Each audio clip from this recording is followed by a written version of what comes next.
कोई भी माफिया और उसके द्वारा स्थापित आर्थिक साम्राज्य को हम पूरी तरीके से ध्वस्त करेंगे।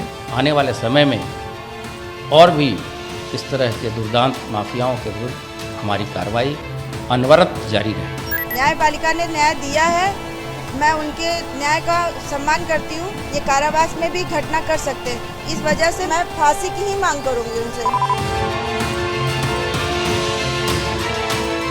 हमारी सरकार पूरी तरह से अपराध और अपराधियों के खिलाफ अभियान चलाकर उनका सफाया कर रही है। अदालत में पैरवी की जा रही है, एक अपराधी को कड़ी से कड़ी सजा मिले, इस दिशा में हमारी सरकार लगातार काम कर रही है। तो ये जांचना चाहिए कि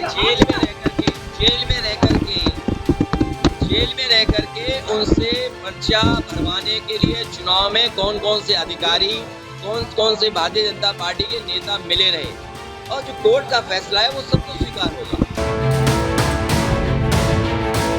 2014 के पहले की व्यवस्था अपराधियों को सपोर्ट करने की थी।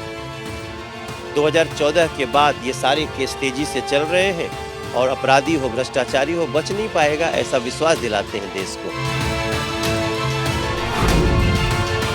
उत्तर प्रदेश में हमारी सरकार लगातार कानून का राज स्थापित करने में लगी हुई है और उत्तर प्रदेश के अपराधी या तो उत्तर प्रदेश छोड़ दिए हैं या तो उत्तर प्रदेश के जेलों में हैं, और अगर इससे भी ज़्यादा उन्होंने कोई दुस्साहस किया तो हमारी पुलिस ने अपना काम किया।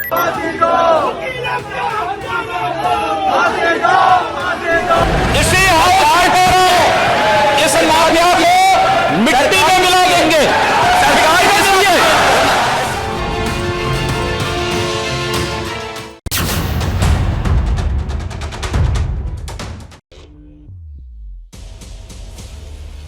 नमस्कार, आप सभी का बहुत बहुत स्वागत है। मेरा नाम रूबिका लियाकत है। 5 बजे हुंकार हम प्रयागराज की नैनी जेल से कर रहे हैं।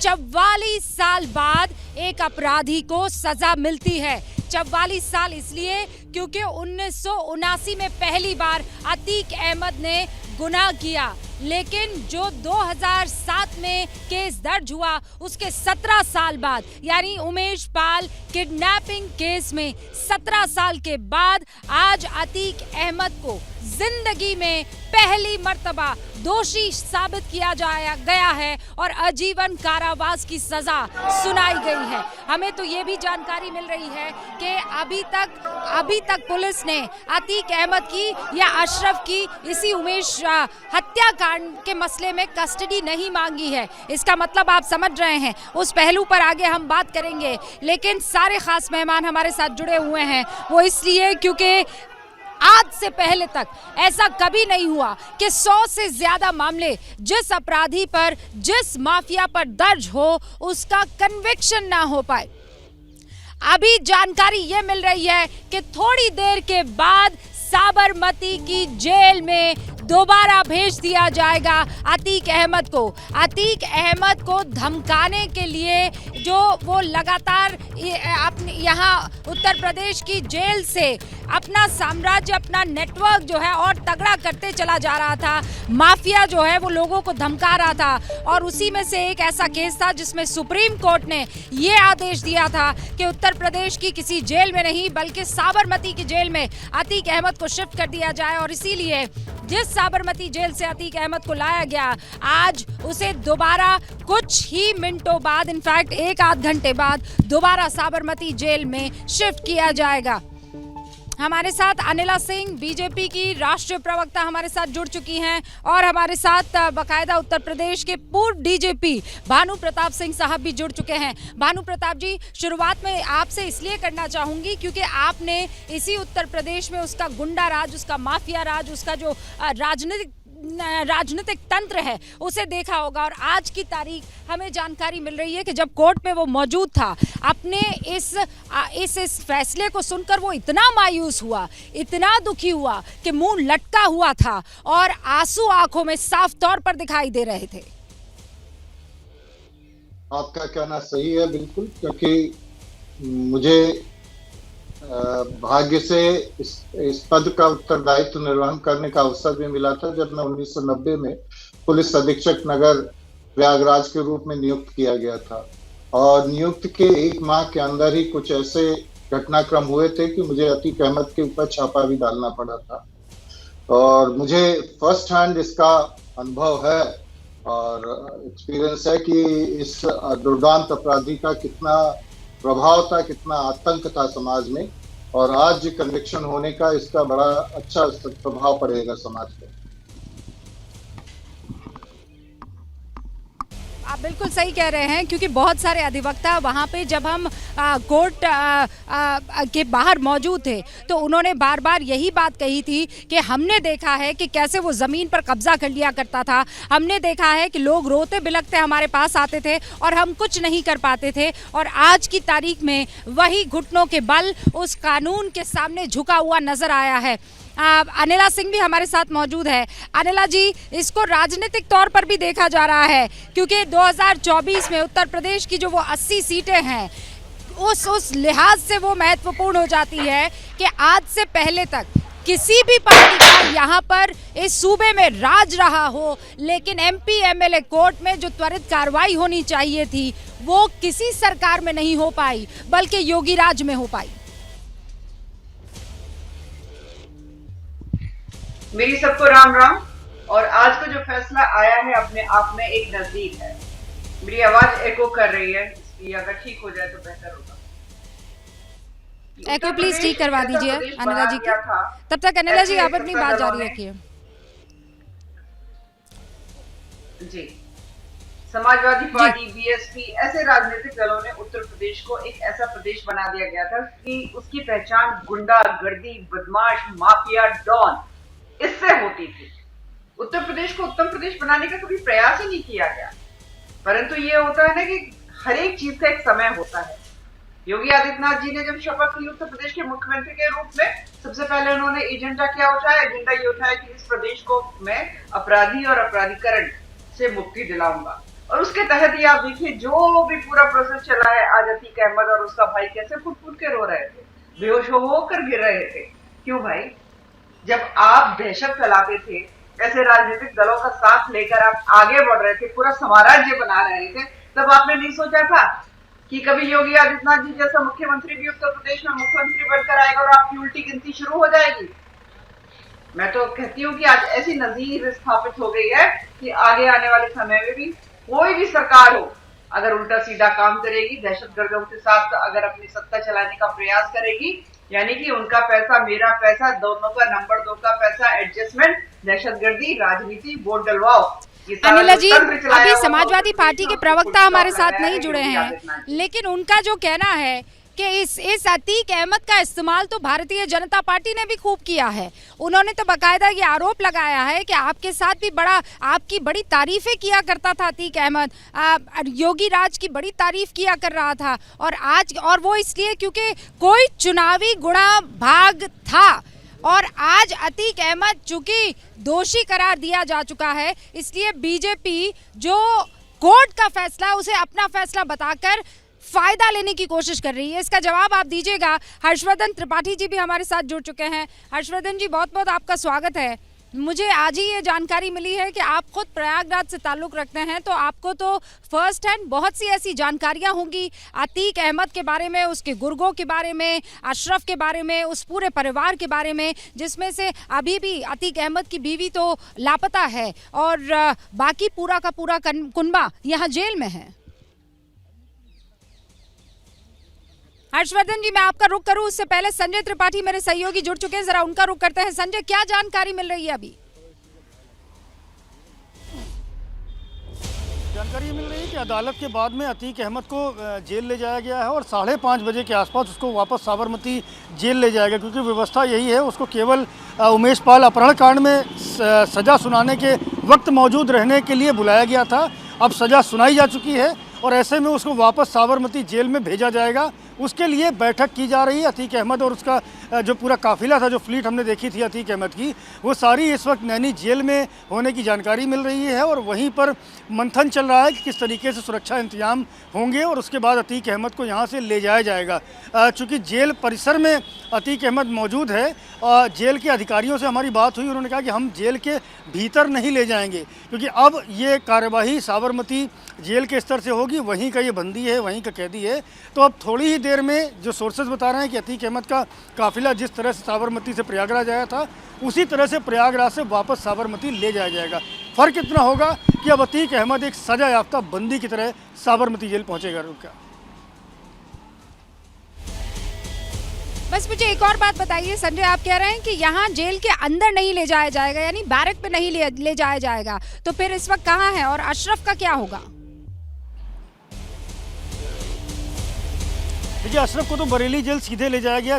जैसे ही वो बरी हुआ और जैसे ही उसकी गाड़ियाँ जेल से निकली हैं, क्षमा कीजिएगा, अदालत से निकली हैं, सीधे उसको बरेली जेल ले जाया गया, क्योंकि ये उत्तर प्रदेश में ही आती है और जो व्यवस्था के तहत जिस जेल से बंदी लाया जाता है वहीं पर उसका दाखिला किया जाता है। ऐसा हमें जो जेल के सोर्सेज हैं उनका कहना है। जहाँ तक अतीक की बात आप पूछ रही हैं, तो जेल के प्रीमाइसेस में है। जो मुख्य द्वार हमने देखा था सुबह, जहाँ से गाड़ियाँ एक के बाद एक निकल रही थी, एक गाड़ी अतीक को लेकर निकली थी, एक गाड़ी अशरफ को लेकर निकली थी, एक गाड़ी अरमान को लेकर निकली थी, तो वो मुख्य द्वार है जेल का। उसके अंदर उसको परमिशन नहीं दी गई है, उसके बाहर ही जो उसकी गाड़ी है उसको रोका गया है, वहीं पर उसी गाड़ी में उसको बैठाया गया है। बाकी तैयारी की जा रही है, जो फॉर्मेलिटीज़ है, पेपर फॉर्मेलिटीज़ हैं, वो सब की जा रही हैं और उसके बाद ले जा करके उसको साबरमती जेल में दाखिल किया जाएगा, जिस संबंध में कई सारे आदेश पहले के भी हैं। और जो व्यवस्था है वो यही है। जो MP-MLA कोर्ट है उसका जुरिडिक्शन नहीं है कि वो राज्य से दूसरे राज्य में किसी बंदी को भेज सके। तो ऐसे में जो तय हुआ था कि अतीक अहमद को उमेश पाल अपहरण कांड में पेशी के लिए लाया जाएगा, सज़ा सुनाते वक्त उसकी मौजूदगी ज़रूरी है, क्योंकि वादी और प्रतिवादी दोनों पक्ष सज़ा का ऐलान होते वक्त रखे जाते हैं। तो इसी कारण से अतीक अहमद मतलब को कुल मिलाकर चीजें एकदम क्लियर हो गई है। वो बैरक में नहीं भेजा गया है, लेकिन यहाँ पर मेन गेट के आगे ही उसको गाड़ी में रखा गया है और अब से कुछ 10-15 मिनट कागजी कार्रवाई करने के बाद साबरमती जेल के लिए दोबारा ये काफिला यहाँ से निकल पड़ेगा। आगे भी मैं आपसे कुछ डिटेल लेना चाहूंगी, लेकिन अमीक जामई हमारे साथ जुड़ चुके हैं, समाजवादी पार्टी के राष्ट्रीय प्रवक्ता हैं। हमारे साथ अनिला सिंह भी यहाँ पर मौजूद हैं। इस वक्त मैं अमीक आपसे इस पर प्रतिक्रिया चाहती हूँ कि इस पूरे के पूरे फैसले के बाद अब वहाँ पर मौजूद चाहे वो वकील हों, चाहे वो तमाम लोग हों, उनका ये कहना था कि जो योगी क्या कहा करते थे कि यहाँ पे गुंडा राज नहीं, यहाँ पर कानून का राज चलेगा, आज वही कानून का राज नजर आया जब 44 साल बाद अतीक अहमद को दोषी करार दिया गया एक केस में। रूबिका जी, ये बहुत ऐतिहासिक है कि आप इस वक्त लखनऊ इलाहाबाद में आप मौजूद हैं।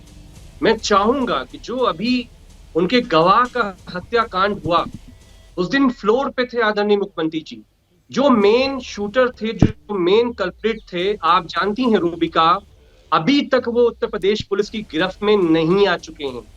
सवाल ये कि जो LIU का फेल्योर था, जब हम गवाह को बचा सकते थे, अस्पताल में योगी जी के डॉक्टर नहीं था, तो जो ये हत्याकांड हुआ था इसमें तो न्याय परिवार को नहीं मिला। 17 साल पहले का एक मामला किडनैपिंग का, उसमें आज फैसला हुआ है। हम कह रहे हैं लेट फैसला हुआ। अदालतें तो समाजवादी पार्टी या भारतीय जनता पार्टी नहीं चलाती हैं। चलिए, आपको क्रेडिट लेना है, आप लीजिए। आज रूबिका, जब आदरणीय मुख्यमंत्री जी गोरखपुर में हैं, कल एक 12 साल की बेटी को बहुत दिनों तक उसका रेप हुआ, फिर वो मामला संज्ञान में हुआ, अपराधी पकड़ा गया। सोचिए, 12 साल की बेटी के साथ मुसलसल रेप होता रहा। लॉ एंड ऑर्डर का क्या सिचुएशन है। हाथरस की जो बेटी थी रूबिका, हमारा आपका सबका दर्द उस बेटी के साथ जुड़ा। आपने बहुत प्रोग्राम्स किए। हाथरस की बेटी आज भी रिहेबिलिटेशन के लिए, कंपनसेशन के लिए दर दर भटक रही है। अनिला जी की सरकार नहीं, पर उसको मिलने को तैयार नहीं। आप अतीक अहमद पर बात करने से क्यों बच रहे हैं? इसके माने ये नहीं है कि हम अपराध जो यहाँ पर हो रहे हैं उस पर बात ना करें। अपराध पर बात करनी जरूरी है, लेकिन आज एक ऐतिहासिक क्षण तो था ना, ये बात तो आप मानेंगे ही अमी। इसलिए मानेंगे क्योंकि आप खुद यहाँ के बाशिंदे हैं, उत्तर प्रदेश के। यहाँ की राजनीति को आप बहुत अच्छे से समझते और परखते हैं। और ऐसे में अगर एक ऐसा अपराधी, हाँ मैं जानती हूँ कि समाजवादी पार्टी से उसके रिश्ते रहे हैं, इसका मतलब ये थोड़ी कि एक दुर्दांत अपराधी को आज जब सजा मिली है तो आप उस पर बात करने से कतराएंगे। नहीं, मेरा ये कहना है कि आप जरा जाइए, वो जो गवाह मारे गए हैं उनकी पत्नी से मिलिए और उनसे पूछिए कि जो टॉप शूटर्स थे वो भारतीय जनता पार्टी के वरिष्ठ मंत्रियों से उनके क्या संपर्क थे।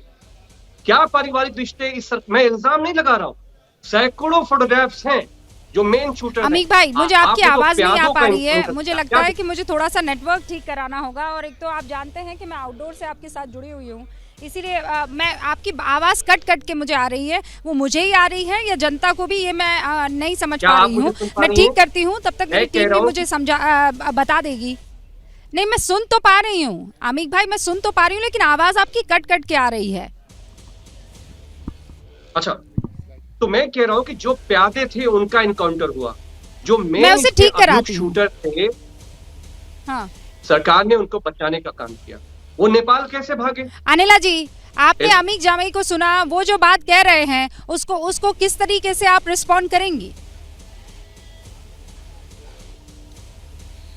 जी बिल्कुल रूबिका, जो अमीक जामई कह रहे हैं, तो लगातार सारे समाजवादी पार्टी के नेता, प्रवक्ता, इनके अध्यक्ष, इनके बड़े नेता, बड़े चेहरा सब यही तो बोल रहे हैं, वकालत तो कर रहे हैं।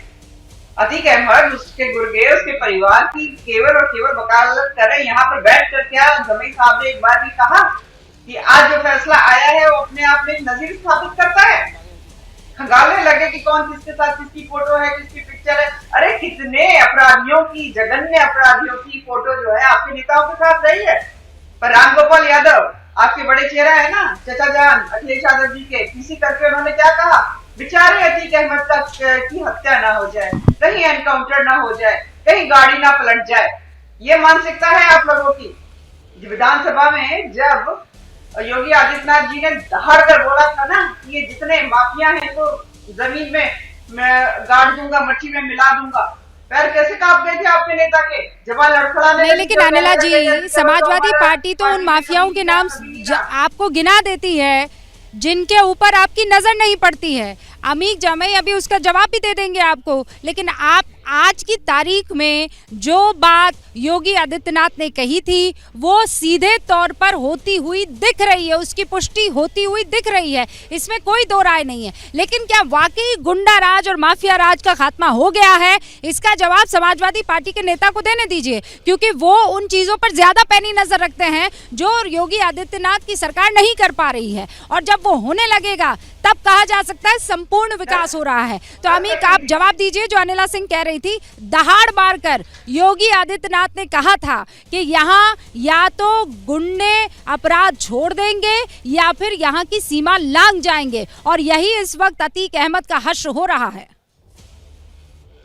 मैं आपको बता रहा हूं कि जो प्रयागराज हत्याकांड हुआ, उसके जो मर्डरर हैं, जिनका video ADG law and order Prashant ji ने दिखाया था, वो सारे अभियुक्त भाग गए। अतीक अहमद की बीवी ने बोला कि इनके जो मंत्री हैं नंदी, 5 करोड़ रुपया उसने लिया है अतीक अहमद से। तो क्यों नहीं मुख्यमंत्री जी ने नंदी जी को बुला के पूछा ये तुम्हारा क्या खेल चल रहा है आपस में? दूसरा ये है रूबिका, एनसीआरबी का डाटा हमें क्या कहता है, ये मेरा डाटा नहीं है। हर 6 घंटे पे एक हत्या उत्तर प्रदेश में हो रही है। महिलाओं के लिए सबसे सेफ अनसेफ प्रदेश अगर कोई है, उत्तर प्रदेश है। तीसरे नंबर पे रेप का उत्तर प्रदेश है। अपहरण में 1 नंबर है। ये मेरे आंकड़े नहीं है अनिला जी, आपको ये सारी चीजें तब क्यों नहीं याद आ रही थी जब अतीक अहमद आपकी पार्टी का सदस्य था, जब आपकी पार्टी से वो जो है लगातार रिप्रेजेंटेशन जनता का करता रहा था, तब आपको ये अपराध का पूरी की पूरी डायरी क्यों नहीं नजर आती थी? और हम कैसे भूल जाए कि आपकी पार्टी में रहते ये अपहरण का केस तक दर्ज नहीं हो पाया था। ये सच है कि नहीं है? रूबिका जी, आपने बड़ा इंपॉर्टेंट सवाल, बहुत इंपॉर्टेंट सवाल उठाया।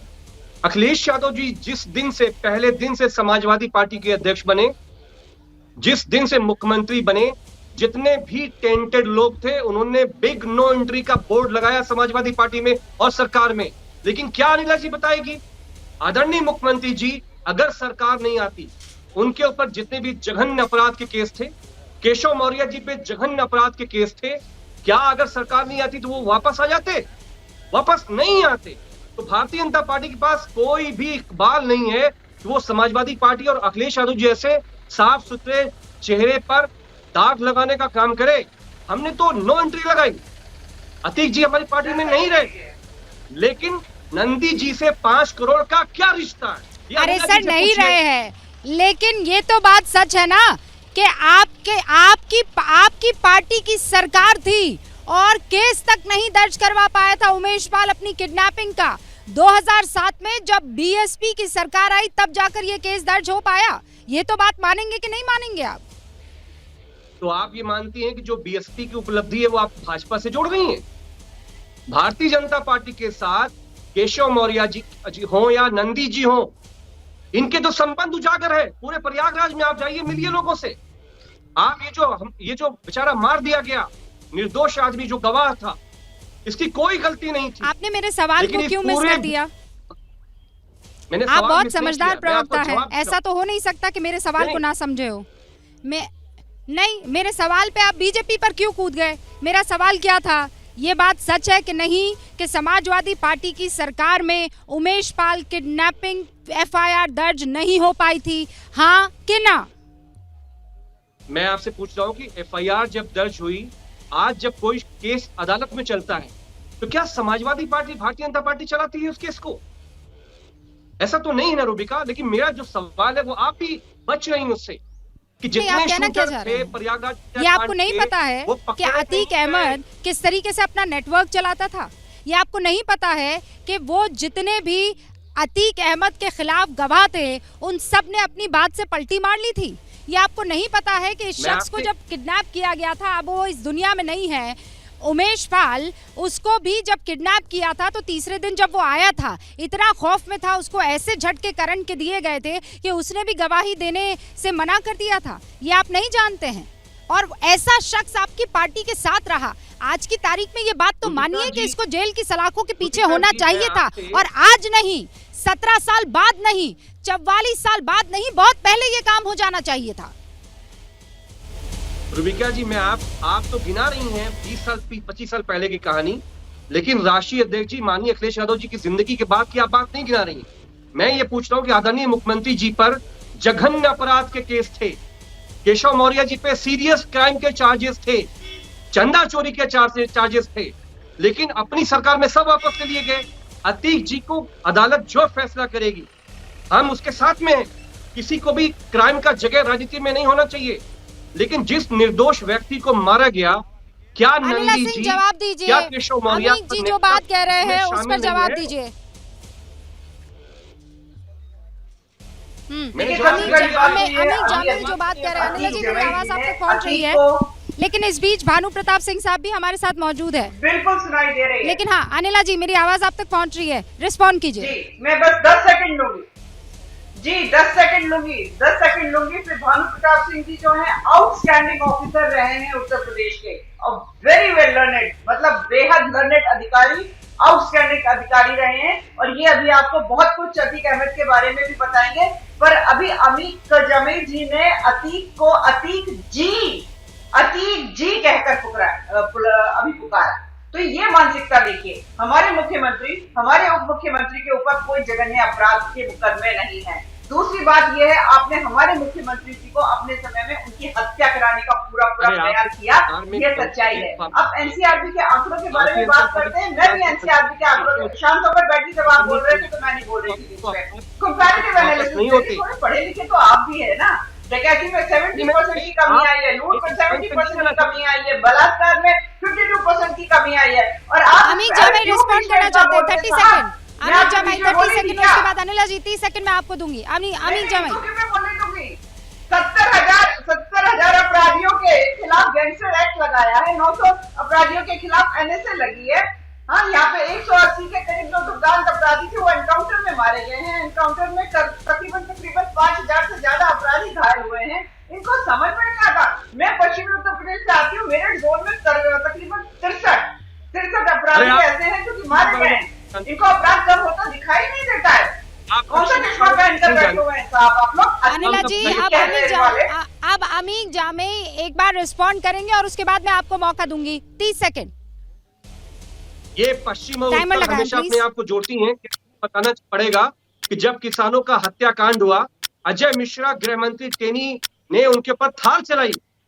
ये महिला मेरी बड़ी बहन, इसकी जुबान हमेशा सिली रही। इसकी मंत्री को क्यों नहीं हटाया गया, इसको जेल क्यों नहीं भेजा गया? और उत्तर प्रदेश में एक एक ब्राह्मण माँ और बेटी को जिंदा जला दिया गया, कानपुर के अंदर जिंदा जला दिया गया। ये मेरी बहन, इसकी जुबान सीधी रही, कप्तान डीएम को नहीं हटाया। और अखिलेश जी अगर होते, डीएम और कप्तान की खैरियत नहीं थी, चाहे वो प्रयागराज का होता, चाहे वो कानपुर का होता। 30 सेकेंड अनिला जी जवाब दीजिए। मैं इनको इतना बता देती हूँ कि जिसका ये हवाला दे रहे हैं, उसके बाद देख लिया आपने, उत्तर प्रदेश की बात करनी थी, 2022 का चुनाव हुआ, आपकी सरकार आ गई सत्ता में आई भारतीय जनता पार्टी। तो यह पाठ मत पढ़ाया, पश्चिमी उत्तर प्रदेश का किसान क्या सोचता है भारतीय जनता पार्टी के बारे में, मुझसे ज्यादा आप नहीं समझ सकते हैं। पर यहाँ पर एक स्टैटिस्टिक्स और दे देती हूँ रुबिका, अतीक जी जो कहते हैं उनके हवाले, लोकसभा चुनाव 2004 इनके ऊपर, इनके अतीक जी के ऊपर 36 केस, 2012 44 केस, 2014 42 केसेस, 18 में 53 केसेस, 59 101 केसेस।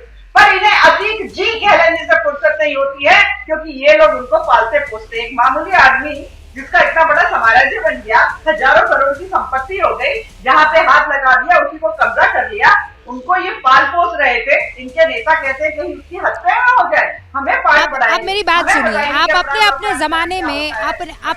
जमाने में जिस तरीके से क्राइम लगातार बढ़ता चला जा रहा था उसका जिक्र कर रहे हैं। अब जरा मैं 2024 पे लौट कर आना चाहती हूँ, लेकिन उससे पहले भानु जी भी हमारे साथ बने हुए हैं। भानु जी, मैं जानती हूं कि आप राजनीतिक तौर पर किसी तरह का कोई बयान देना पसंद नहीं करेंगे, लेकिन एक पुलिस अधिकारी होने के नाते, अभिन्न अंग उसका होने के नाते, क्या आप दर्शकों को बताना चाहेंगे कि किस तरीके से अतीक अहमद का साम्राज्य एक वक्त में हुआ करता था, उस वक्त में और आज के वक्त में क्या डिफरेंस है, और क्या वाकई ये जो राजनीतिक इच्छा शक्ति है, it has got a big role to play in this?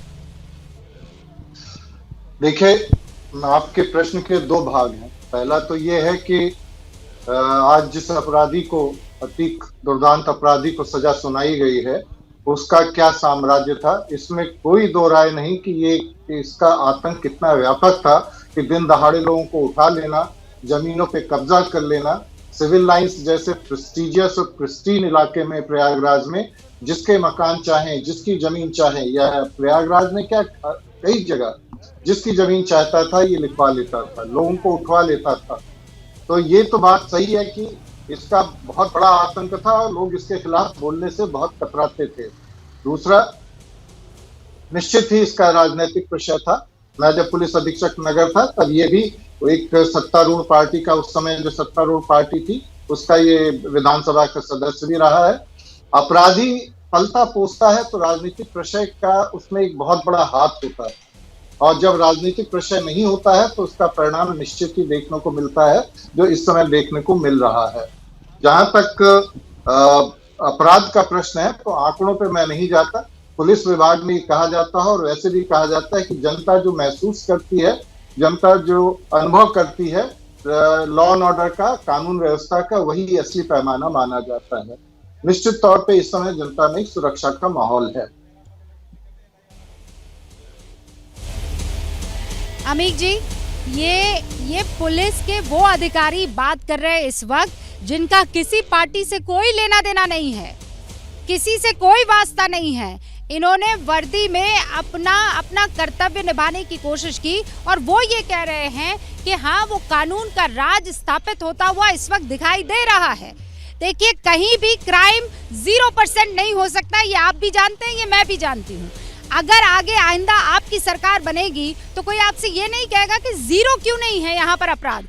उसके लिए वाकई उस राम राज्य की कल्पना करनी जरूरी है और वो कभी की जाएगी, लेकिन अपराध से मुक्ति हर राज्य ने पाली ऐसा नहीं हुआ है। लेकिन जो आज नजीर पेश की गई है उसको वेलकम करने में क्या दर्द और दुख है आपको? हमारे जो पुलिस ऑफिसर हैं, समाजवादी सरकार में भी इनकी बड़ी सेवाएं रही हैं। अगर मैं इनसे इन्हीं के जरिए में पूछना चाहूं कि माननीय अखिलेश यादव जी ने जो भी इस तरह के टेंटेड माफिया जो भी नाम थे, जब से उन्होंने समाजवादी पार्टी की कमान संभाली, मुख्यमंत्री बने, उनका रास्ता समाजवादी सरकार में, पार्टियों में बंद हो चुका है, चाहे वो कोई भी हो। नंबर 2 बात यह है कि रुबिका, आप इलाहाबाद में हैं, सर भी जानते हैं, पुलिस ऑफिसर हैं, कि जो इस हत्याकांड के मेन अभियुक्त हैं ये मंत्री नंदी के करीबी हैं, आज तक पकड़े नहीं गए। आप भी जाकर जरा एक इंटरव्यू करके रहो। और ये जो 5 करोड़ का फाइनेंस का कनेक्शन है, हम पूछ रहे हैं ना, 5 करोड़ का फाइनेंस जो अतीक अहमद ने मंत्री नंदी को दिया। आपको मैं जब यहाँ पर आई थी, सबसे पहला इंटरव्यू उमेश पाल के परिवार से ही मैंने किया था।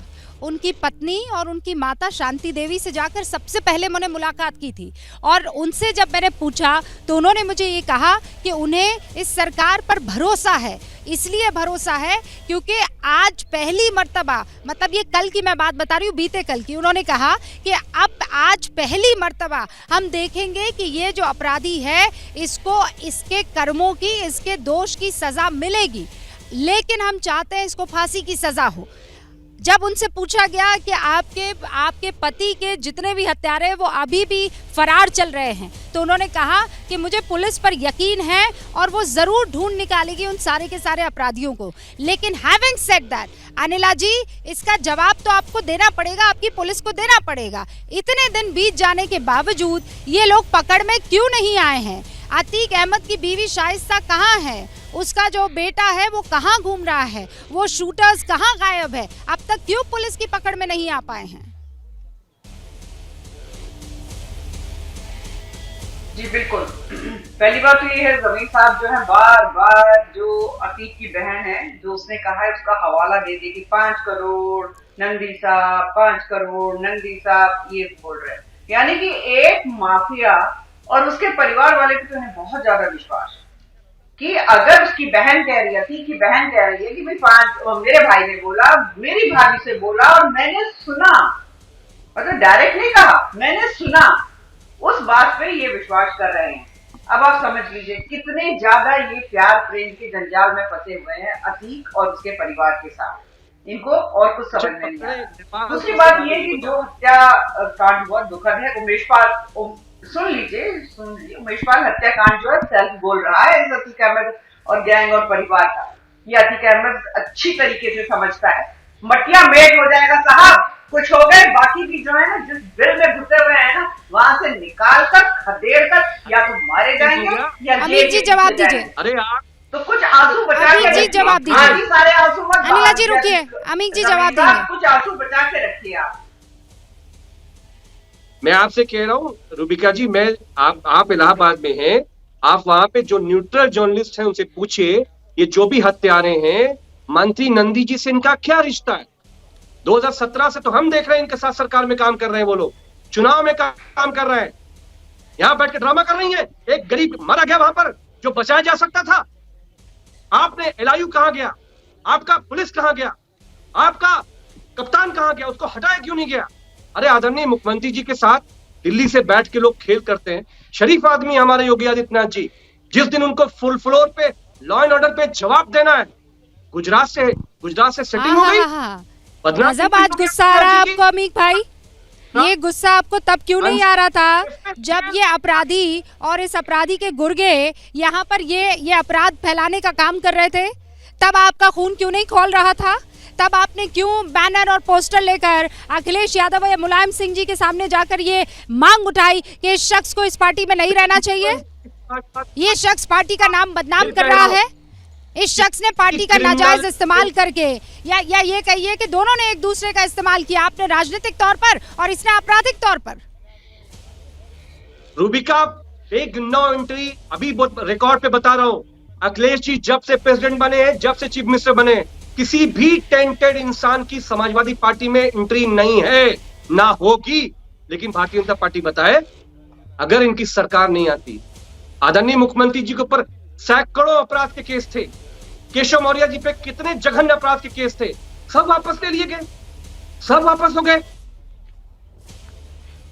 गंगा नहा आएगा। तो हमारा ये कहना है कि ये जो कुछ हुआ है पाल न्याय नहीं हुआ, मुकदमा लगाएंगे तो न्याय नहीं मिला है। जज को समझ अनिला जी जवाब दे रही हैं। जी अनिला जी बोली। भाई मैं एक चीज कहती हूँ रूबिका जी, ये जमाई साहब को समझ में नहीं आता क्या कि राजनीतिक द्वेष की भावना से अगर आप मुकदमे लगा देंगे किसी के ऊपर, तो जब एमपी एमएलए कोर्ट में वो केसेस जाएंगे तो जज को समझ में नहीं आएगा क्या? सीधी सी बात है भाई, आप तो हद करते हैं। इतने आप पाशरिक बन रहे हैं अपने आप को, अपने नेता के बारे में बहुत बड़ी बड़ी बातें बता रहे हैं। आपके नेता खुद आतंकवादियों के मुकदमे वापस करने की बहस करते हैं, सीएए में जो दंगा दोषी है उनके मुकदमे वापस करने की बात करते हैं। आप लोगों ने तो पश्चिमी उत्तर प्रदेश को पूरी नर्सरी बना दिया। लेकिन अनिला जी, अमीक जामई क्या कह रहे हैं कि जब से उनकी पार्टी की जिम्मेदारी अखिलेश यादव ने ली है अध्यक्ष के तौर पर, उसके बाद से तमाम गुंडे, तमाम माफियाओं को बाहर का रास्ता दिखा दिया गया है, और आपकी पार्टी में जो गुंडे हैं उनका नाम अमीक गिना रहे हैं। जी बिल्कुल, नहीं, ऐसा लग रहा है कि बिल्कुल अल्लाह मियां की जमीन हो गई थी ये उत्तर प्रदेश। बिल्कुल अमन चैन यहाँ पर आ गया था, कोई गुंडागर्दी नहीं थी, कोई नहीं, सब बड़े अमन चैन से रह रहे थे, है ना, यही हो रहा था ना। अरे ये रामद्रोहियों की पार्टी रही है, और यहाँ पर जिस प्रकार से दंगा, फसाद, अपराध, गुंडागर्दी, दहशतगर्दी चल रही थी, पैर पसार कर बैठी थी, सबसे बड़ा उद्योग तो अपराध का था, अपहरण का था। आप ये बता दीजिए, आप तो खुद गौतम बुद्ध नगर के विषय में इतने अच्छे से जानती हैं। यहाँ अनिला जी, एक सेकंड आपको रोक रही हूँ। इस वक्त एक बड़ी खबर मैं दर्शकों को बता देना चाहती हूँ। ये बहस हम लगातार जारी रखेंगे, लेकिन जहाँ ग्राउंड जीरो से मैं मौजूद हूँ, नैनी जेल में बैरक के अंदर तो नहीं मौजूद है अतीक अहमद, लेकिन यहाँ गाड़ी में उसे इंतजार करने के लिए कहा गया। ये हमारे सोर्सेज हमें बता रहे हैं। अभी किसी भी वक्त उसकी यहाँ से रवानगी हो सकती है। रवानगी साबरमती जेल की तरफ होगी। 1300 किलोमीटर लंबा सफर, 4 अलग अलग राज्यों और 24 घंटे के इस रोड रूट को पार करना होगा अतीक अहमद को। पुलिस ने उत्तर प्रदेश की उसकी कस्टडी नहीं मांगी है, और यहाँ से उसका भाई अशरफ बरेली जेल की तरफ सीधा पहुंचा। जेल यहां लाया नहीं गया। जैसे ही कोर्ट ने प्रोनाउंस किया जजमेंट, सजा का जब ऐलान हुआ, अशरफ चूंकि बरी है इस मामले में, दोबारा दूसरे केसेस में वो जेल में रहने वाला है, इसलिए उसको बरेली जेल रवाना कर दिया गया। लेकिन यहां नैनी जेल लाया गया अतीक अहमद को। अभी वहां वो क्रिमिनल वैन जो है, पुलिस वैन जो है, वो वहां पर मौजूद है, और बताया जा रहा है उसी में अतीक अहमद बैठा हुआ है। बैरक में नहीं ले जाया गया, और साबरमती जेल जो प्रशासन है उनसे संपर्क साधने की कोशिश की जा रही है, और किसी भी वक्त रवाना हो सकता है अतीक अहमद। मेरे सहयोगी मेरे साथ जुड़ चुके हैं, जरा उनसे डिटेल लेते हैं। संजय, कोई जानकारी आपके पास आ रही है, कितना और वक्त?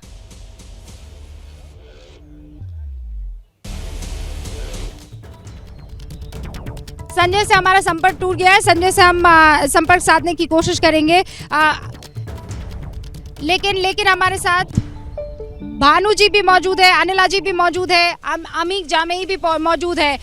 अमीक जामई और अनिला जी अलग अलग पार्टियों से ताल्लुक रखते हैं, लेकिन भानु जी यहाँ पर साफ तौर पर कह रहे हैं, जो कि उत्तर प्रदेश के डीजीपी रह चुके हैं, ये हालात उस वक्त के उन्होंने भी देखे हैं जब यहाँ उसका खतरनाक राज चला करता था अतीक अहमद का। उसकी तूती बोलती थी, लोग जो है उस खौफ में रहते थे, लेकिन आज उसकी आंखों में आंसू थे, घबराहट थी, क्योंकि पहली दफ़ा उसने कभी सोचा नहीं था, उसे लगा था वो यहाँ का राजा है, उसने नहीं सोचा था कि उसे सज़ा होगी। आखिरकार वो सज़ा हुई।